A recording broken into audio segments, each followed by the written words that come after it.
Hey guys, welcome back to this channel. In this video, I'll be showing you guys how you can basically duplicate, copy and paste your audio on CapCut PC. It's super simple. Grab your video. You can either right click and then select copy and just paste. Or again, you can use the shortcut Control C, Control V, and it's just going to duplicate your audio. If you're on your phone, you'll just see the duplicate button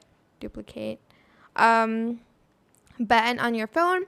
But if it's on PC, it's just copy and paste because it's easier to just copy and paste stuff on the desktop app rather than like your phone. I think it just like has duplicate on it, so just select your audio and it should have like a duplicate button on the like bottom area corner.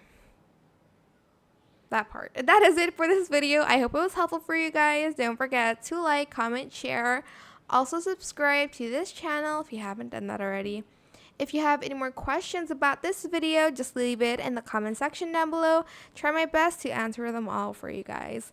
And if you found this video helpful, please click the thanks button as well. That is it. Thank you so much for watching. Bye.